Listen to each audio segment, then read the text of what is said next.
Здравствуйте, уважаемые зрители! Я приветствую вас на канале архитектурно-планировочной мастерской План 2М.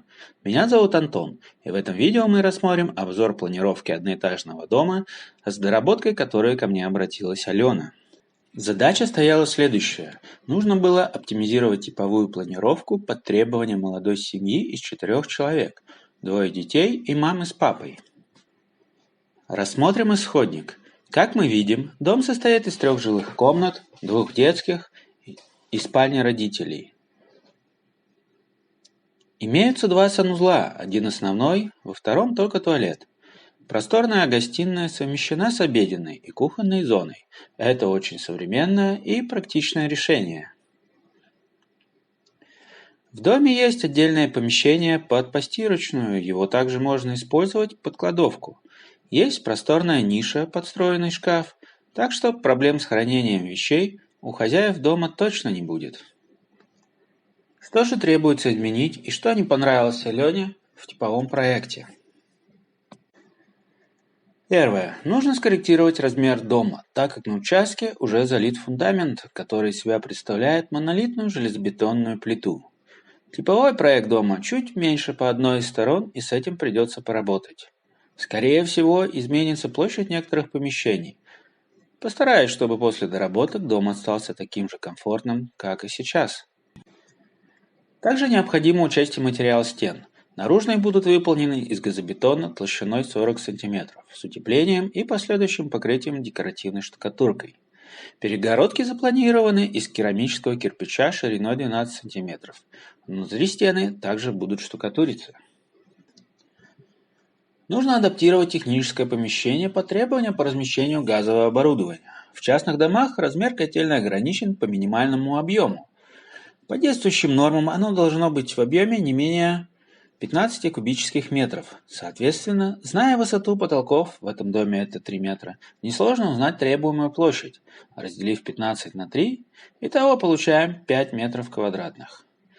Также в помещении по размещению газового оборудования должно быть окно определенного размера. Меня попросили убрать угловое окно в зоне кухни. Не всем нравится такое решение, ну что же, у всех свои вкусы и о них не спорят. Ведь прав всегда тот, кто будет жить в доме. Еще я заметил отсутствие окна в основном санузле. Оно там лишним не будет. Итак, приступим к выполнению поставленных задач. Ну вот, готово. Посмотрим, что получилось. Я переработал исходную планировку с учетом требований Алены.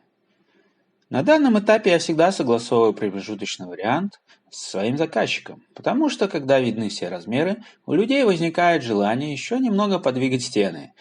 Какие-то помещения сделать более просторными, какие-то менее. Это нормально, ведь смотря на планировку с размерами, внутреннее пространство начинает восприниматься более отчетливо. В голове формируются зрительные образы.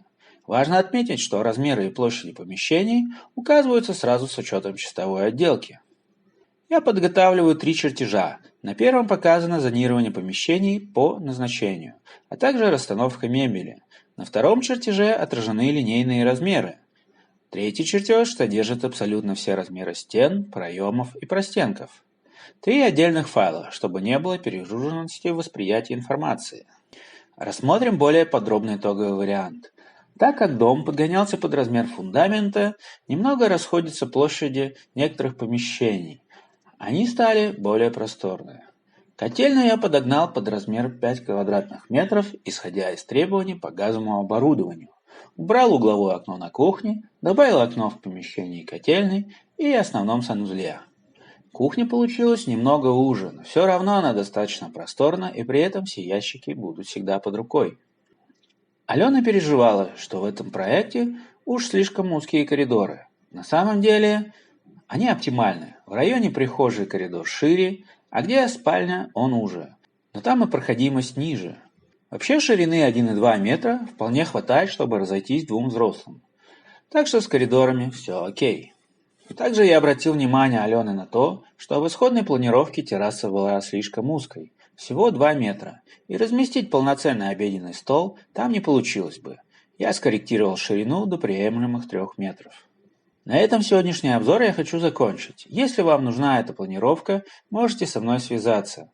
Кстати, если вы, как и Алена, присмотрели себе типовой проект на каком-либо сайте, но до конца не уверены, что планировка подходит вам на 100%, присылайте этот проект мне на почту. Я рассмотрю и ваш случай. Все реквизиты есть в описании к ролику. Надеюсь, мое видео было вам полезно и интересно. Подписывайтесь на канал, ставьте лайки и до новых встреч!